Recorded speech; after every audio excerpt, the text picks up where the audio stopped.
নমস্কার। আজকে আমরা আমাদের মধ্যে পেয়েছি একজন বিশিষ্ট তবলা প্লেয়ার, মিস্টার অশোক পল্লে মহাশয়। আজকে ওনার সাথে আমরা তবলা বিষয়ক অনেক কিছু জানবো। তো আমরা একে একে অনেক কিছু জেনে নেব, ওনার পরিচয়, আর উনি কতদিন এই গান বাজনার সাথে যুক্ত আছেন, এবং এই যে তবলা উনি বাজাবেন, উনি কিভাবে বা কোন চিন্তায় উনি এনেছিলেন যে আমি তবলা বাজাবো, এটা আমরা জেনে নেব। এবং তবলার ওনার প্রথম গুরু এবং অন্যান্য গুরু সম্পর্কে আপনারা জানতে পারবেন। একই সাথে তবলা সাধারণত কি কি দিয়ে তৈরি বা গঠন, সেটাও আমরা জেনে নেব। এছাড়াও উনি বিস্তারিত বলবেন, আমরা সেটা একবার দেখে নিই। নমস্কার। উনি যে প্রশ্ন করলেন, আমি ছোট ছোট করে কিছু উত্তর দেব। কারণ প্রথমে বলি, আমার এখন ৭৩ বছর বয়স। তবলা আমি ধরে নিন ঠিক মতন তবলা, যদি আমি বলি ঠিক মতন তবলা আমি শিখছি 7 ফেব্রুয়ারি 1983। তার আগেও আমি আরো 10 বছর শিক্ষা লাভ করেছি, কিন্তু সেগুলো অনেক ভুল ভালো হয়ে গেছে। তো ওই জন্য সকলকে বলবো, যেই তবলা শিখুক বা গান শিখুক, গুরুকে আগে ডেকে নেবেন, জাজ করবেন। নাহলে এই যে বৎসরগুলো নষ্ট হয়, এটা কিন্তু কেউ ফেরত দিতে পারবে না। তো আমি কেঁদেছি যখন আমার 8-10 বছর পর আমি ভালো গুরুর কাছে গেলাম। প্রথম আমার গুরু দীনেশচন্দ্র চক্রবর্তী, ওনার কাছে একদিন গিয়েছিলেন। উনি খুব ভালো মানুষ ছিলেন।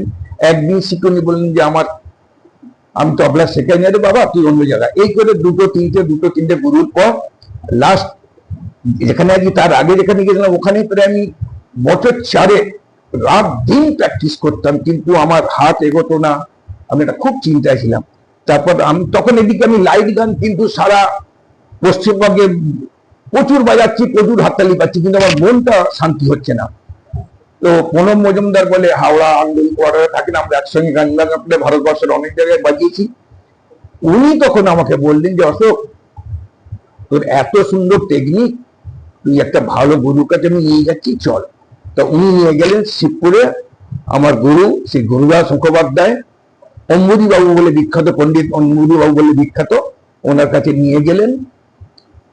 এবং আমি প্রথম দিন তো আমি গিয়ে কেঁদে ফেলেছি, যে দেখলাম ওই ক্লাসে যারা বাজাচ্ছে সকলে আমার চেয়ে ভালো বাজাচ্ছে। তো আমি খুব মন খারাপ করে বসে আছি। সবাই চলে যেতে গুরুমা বললো কি হয়েছে, আমাকে বললো একটু বাজাও। বাজলাম, তখন বললাম আমার এই গুরু একাধারে, আমি ওনাকে বাবা, একাধারে গুরু, সর্বানে আমি সমস্ত ব্যাপারই ওনাকে বলতাম, এত আমি ওনাকে শ্রদ্ধা করি এবং আমাকে প্রচন্ড ভালোবাসতেন। তো আমাকে বললো বাবা কিচ্ছু চিন্তা করবে না, আমি তোমাকে 2-3টে টিপস দিচ্ছি, এই 2-3টে টিপ তুমি 15 দিন ঠিক এইভাবে প্র্যাকটিস করে আমায় দেখাও। রীতিমতন ওনার কথা মতন করতে লাগলাম। করতে করতে করতে করতে 6 মাস গেল না, দেখলাম আমার হাতের ফরমাই বদলে গেল। তো এই হচ্ছে ঠিক পথ দেখানো, ঠিক পদ্ধতি। গান বাজনা যেরকম ঠিক গলা না জায়গায় যদি টিচার ঠিক না করে দিতে পারে, তার সারা জীবন প্র্যাকটিস করলেও গান হবে না। তবলাও তাই, আঙুল যদি উল্টো পাল্টা জায়গায় পড়ে যায়, গায়ের জোরে তো গান বাজনা হয় না, তো সারা জীবন প্র্যাকটিস করলেও কিছু হয় না। তো এই জন্য আমি সকলকে বলবো, আমার অভিজ্ঞতা থেকে, যখনই শিখবেন, গার্জেনদেরও বলবো, যখনই শিখবেন দেখে নেবেন। একটা বাংলায় কথা আছে, পথ চলবেন চিনে আর গুরু করবেন জেনে। তাহলে এই অবস্থা, কারণ আমার মতন কষ্ট যাতে কেউ না পায়, এই জন্য আমি সকলকে এই অনুরোধটা করি। যাই হোক, আমি প্রায় এত বছর গান বাজনার লাইনে আছি। হ্যাঁ, গান বাজনা আমি এলাম কেন, এই একটা প্রশ্ন। আমি খুব ভালো ফুটবল খেলতাম, ভালো ক্রিকেট খেলতাম, এবং ব্যাডমিন্টনে তো সারা মেটিয়াবুরুজে আমার প্রচন্ড নাম ছিল, প্রচন্ড নাম ছিল। তো সেখান থেকে দেখলাম নানা ভাবে, নানা পলিটিক্স বলুন, নানা এতে আমি একটু ধাক্কা খেলাম। তখন আমি একটা চিন্তা করলাম যে এমন কিছু আমায় ধরতে হবে যে আমার সঙ্গী দরকার নেই, আমি একা একা জীবন কাটাতে পারবো। এবং তার আগে আমি স্কুল কলেজেতে ওই টেবিল চাপড়ে এমনি এমনি গানে কাচার করে বেড়াতাম। সেই আমার মাথায় চিনতে এলো এবং আমি বাবাকে বললাম, বাবা এরকম, ঠিক আছে তুমি যদি করো করো। তখন সামান্য 28-30 টাকার জোড়া তবলা ছিল, বাবাটা বললে ওই নিয়ে শুরু করলাম। ধীরে ধীরে ধীরে ধীরে ধীরে আজ ওটাকে হাজারি আছি। তখন জানতাম না যে তবলা এত বড় সাবজেক্ট। আগে ভাবতাম বাজার টুকটুক টুক। এখন যত ওই আজ প্রায় আমার 40-50 বছর হয়ে গেল এই লাইনে, কিন্তু তবলার এখনো শিখতে পারলাম না। মানে কোথায় আছে কে জানে। আমার গুরুজি বলেছিল, যত এগোবে যে গাছে ফল বেশি দেখবে তুমি সে নিয়ে যাবে। হ্যাঁ, তো চিন্তা তুমি যত এগোবে ভাববে আরো কিছু দরকার, তখনই ভাববে আমি কিছু শিখিনি। তো যাই হোক, এইভাবে গুরুর কাছে তালিম নিতে নিতে নিতে তারপরে যখন একটু মোটামুটি চলবার মতো হলাম, গুরু বিভিন্ন জায়গায় আমাদের পাঠাতেন। সেটারিস্টের বাড়িতে যাও, প্র্যাকটিসে যাও, বড় ভোকালিস্টের বাড়িতে যাও, প্র্যাকটিসে যাও, আমি ফোন করে দিচ্ছি। যেতাম, রেডিওয়ে বাজাতেন অশোক ব্যানার্জি বলে, সেটাও বাজাতেন, বেহালে থাকেন ব্রহ্ম সমাজ রোডে। ওনার কাছে প্র্যাকটিসে যেতাম। ওনাকে একদিন বলেছিলাম যে দাদা আমার ওপরে নাদুমনি এখনো কাটছে না কেন? তো বাজনা শেষ হলে আমার পিঠে হাত চাপে ছিল, বলে এইটা সারা জীবন মনে রাখবি, আমার হচ্ছে না কেন, তবে কিছু হবে। আর তুই যদি ভেবে নিস যে হয়ে গেছে শেষ। এই যে আমার সঙ্গীত জীবনে তবে আমি হয়তো নানা সাংসারিক নানা এই ঝঞ্ঝাটে মানে অনেক নাম অনেক কিছু করতে একটা আশা ছিল, হলো না। কিন্তু আমি যা ঈশ্বর মায় যা দিয়েছে, যথেষ্ট দিয়েছে। আমি আজ এই 73 বছর বয়সে এখনো গান বাজনা করছি, সবকিছু খাচ্ছি, বেড়াচ্ছি। আর আমার যে স্টুডেন্টরা রয়েছে, এরা এত ভালোবাসে আমাকে, ওরা চারিদিকে আঁকড়ে রেখেছে। তো এই দিক যেন সবই পেয়েছি। একটা আশা থাকে মানুষের, আমার সমবাজিয়ে হয়তো অনেক অনেক অনেক চলে, কিন্তু আমার সেটা প্রথম দুঃখ হতো, কিন্তু এখন আর দুঃখ হয় না। কারণ আমি এখন ঈশ্বরকে আসলে আর ভালো ছেলে পেলে আমি সকলকে বলাকে, সে যদি খুব গরিবও হয়, তার অর্থ সঞ্চয় মানে দেবার মতন কোনো ক্ষমতাও না থাকে, আমি তাকে শিক্ষা দিতে প্রস্তুত। কারণ আমার গুরু বলে গেছে, যদি তার সেরকম আগ্রহ থাকে। কারণ সত্যি কথা বলতে গিয়ে আমার গুরু কমার্শিয়াল গুরু ছিল না, আমিও সেই কমার্শিয়াল ভাবে যাকে শেখাই তো শেখাই। কারণ আমার গুরু বলে গেছেন, সময় তোমার থাকবে না তো ওকে শেখাবে না, কিন্তু শেখাবো নাম করে নিয়ে মাসে টাকা নেবে শেখাবে না, এটা একটা তুমি মহাপাপে করবো। যাই হোক, এইভাবে এগোচ্ছি। তবলার মধ্যে যে কি রস পেয়েছি সে বোঝাতে পারবো না। সিনিয়র ছাত্র যাবে তারা আস্তে আস্তে রস পাচ্ছে এবং বুঝছে। এই মোটামুটি অভিজ্ঞতা, আরো ফাংশন অভিজ্ঞতা পরে বলবো। আর তবলা মোটামুটি, তবলা যদি অঙ্গ বর্ণনা করা যায়, তবলা মোটামুটি, এই তবলা দেখছেন, এটাকে গা বা সাই বলে, এটাকে কানি বা কিনারা বলে, এটাকে পাগড়ি বলে, এটাকে ছোট বলে, এটাকে সুর বলে, এটাকে গিটকি বলে, এটাকে এরকম বিভিন্ন মায়ালটা সেম এইগুলো। আর জেনারেলি তবলা সবচেয়ে ভালো কাজ হচ্ছে, সেগুলো আজকাল ব্যবহার হয় না। বড় বড় ঋষিমুনিরা ওইগুলো নিয়ে করতেন। মনসা কাঠ, যে মনসা গাছ আমরা পুজো, মনসা কাঠের তবলা সবচেয়ে দামি এবং সবচেয়ে ভালো হয়, কিন্তু ওই তবলা খুব যত্নে রাখতে হয়। ওই জন্য সাধারণ ঘরে আমরা না। তারপর হচ্ছে খয়ের কাঠ, নিম কাঠ, মেহগিনি কাঠ, আম কাঠ, এইগুলো মোটামুটি চলে। তো এবার তবলা আশ্চর্য ব্যাপার, এত বড় একটা সাবজেক্ট। এই তবলার জন্ম নিয়ে কিন্তু ভীষণ রহস্য আছে। মানে এক এক পণ্ডিত দল এক এক রকম বলেছেন। যেমন কেউ বলছে সম্বল থেকে এসছে তবলার নাম, কেউ বলছে পাকোয়াজকে আপডেট করে কেটে তবলা হয়েছে। মানে এরকম নানা মত নানা মত। তবে সমস্ত কিছু এ করে দেখা গেছে যে, বা পুরা পৌরাণিক আমরা মন্দিরগুলো দেখি, তবলা জাতীয় কিছু সেখানে কিছু মূর্তি দেখতে পাই বাড়ছে। তো এই করে করে নানা বিচার করে গুণী ব্যক্তিরা করেছেন কি, যে না মানে এটাও ঠিক, সম্বল এইটা কিন্তু আরবি ভাষা, ওটা ঠিক। এবং পাকোয়াজকে যে কেটে এই যে তবলা, কেউ বলে তাল বল তবে না, দ্যাট ইজ নো। তবলা হচ্ছে যখন কেটে ওটাকে আলাদা করে বাজে, যখন বাজছে তখন একজন বলেছিলেন তবলি বলা, তখন থেকে এসছে তবলা।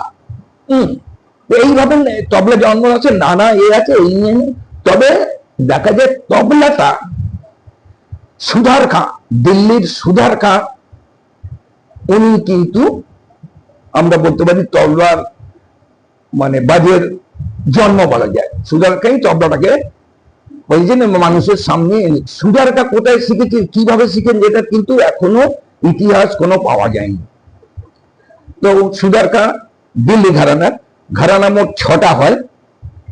দিল্লি, ফরুখাবাদ, বেনারস, লখনৌ, এরকম করে 6টা ঘর হয়। কিন্তু প্রথম হচ্ছে দিল্লি ঘর। দিল্লি ঘর থেকে যখন ওনার আরো শিখতে শিখতে, যেমন আমি অত ঘরানার কথা বলবো না, অনেক বড় হয়ে যাবে। আমি হচ্ছি পিওর বেনারস ঘরানা, মানে পূজা করি। যদি বলেন কেন, এক একজনের এক একটা ভালো লাগে। আমার বেনারস ঘরানার বাজ খুব ভালো লাগে, এই জন্যই আমি এটাকে পূজা করি।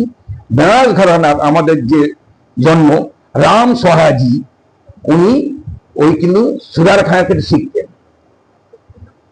সুধার খাঁয়ের কাছে বহুদিন শিখে উনি বেনারস ব্যাক করেন।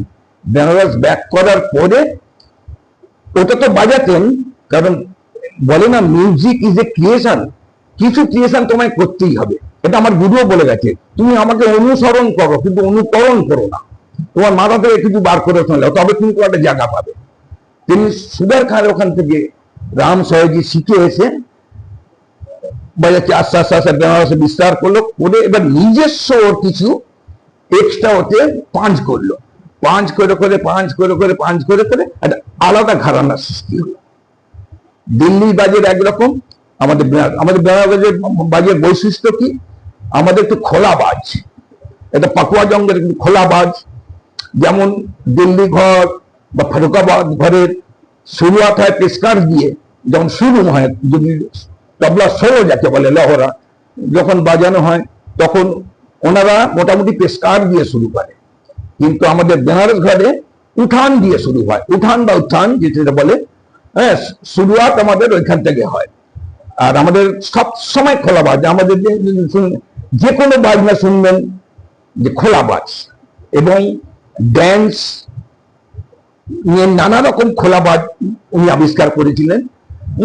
এবার উনি করতে করতে করতে করতে ওনাকে বলদেব সাহ, তারপর বলদেব সাহ করতে করতে কণ্ঠমালা দিয়ে এরম করে করে করে করে আমার গুরুর গুরু কৃষ্ণচন্দ্র গঙ্গোপাধ্যায়, নাথুবাবু বলে বিখ্যাত, ওনার গুরু হচ্ছে কণ্ঠে মহারাজ। তো ওইভাবে আমার গুরু মানে গুরুদাস মুখোপাধ্যায় হচ্ছে নাথুবাবুর শিষ্য, আমি তার শিষ্য। বেনারস ঘরের মধ্যে আমি রস পাই এই কারণে, বিভিন্ন ঢং আছে, আমি দু একটা বাজনা শোনাবো হয়তো। তো এই জন্যই এইভাবেই চলছে। আর জানি না আগামী দিনে কি হবে, এইটাকে আমি ভালোবেসেছি এবং ছাত্রদেরও বলি যে বাবা, ফাঁকি মেরে আর গুরুর সঙ্গে চালাকি করে তুমি কিন্তু কোনোদিনই হতে পারবে না। তোমার কি প্রবলেম গুরুকে বলবে, অর্থনৈতিক প্রবলেম গুরুকে বলবে, মানসিক প্রবলেম গুরুকে বলবে। গুরুকে ফাঁকি আমি দিয়ে দিচ্ছি, আমার গুরু ভাই অনেক ছিল, তো এই কাজটা করে হয়নি, হবে না। কারণ শিক্ষা, সে গান বাজনার শিক্ষক যে শিক্ষা যদি গুরুকে, সে জেনারেল এডুকেশন থেকে শিক্ষা যদি গুরুকে সে না মানে, তার শিক্ষা এগোবে না, একদম গ্যারেন্টেড এটা। তো যাই হোক, আমি আর বেশি বলবো না। আর বাজের সম্বন্ধে আমি একটু বলছি। আমাদের বেনারস ঘরানা যেরকম, যদি আমি একটা মানে মনে করুন একটা টুকরাই ধরুন, আমাদের দেখবেন খোলা,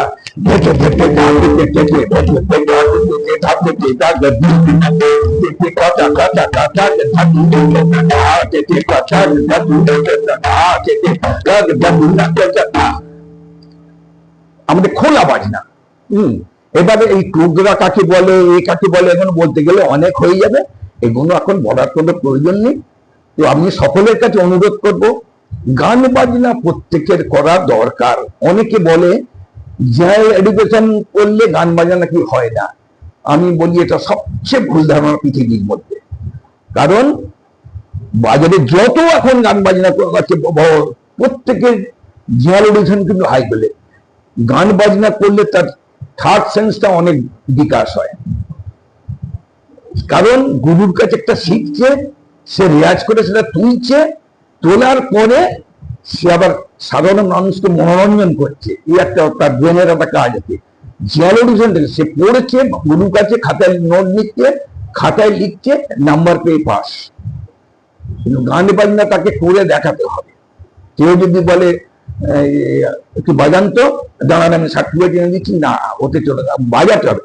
হ্যাঁ, সার্টিফিকেটটা অন্য কাজে হেল্পের জন্য বা সাধারণ কিছু জানবার জন্য দরকার। এইটুকুই আমার জীবনের জ্ঞান। ফাংশন জীবনে লাইভ প্রোগ্রাম প্রচুর করেছি, ক্লাসিক্যাল প্রোগ্রাম প্রচুর করি। আর যখন সবচেয়ে মজার কথা, যখন আমি তবলা ভালো জানতাম না, তখন আমি সারা জায়গায় লাইভ প্রোগ্রাম করছি আর হাতটা নিয়ে যাচ্ছি, তখন ওতেই মেতে থাকতাম। ওইটাই মেতে থাকবেন না, পরে কষ্ট পাবে। ভালো করে শিখুন, সকলে গান শিখুন, বাজনা শিখুন, সেটা শিখুন, যেটা করবেন ভালো করে করুন, গুরুকে মানুন, দেখবেন আমরা সবকিছু হয়ে যাবে।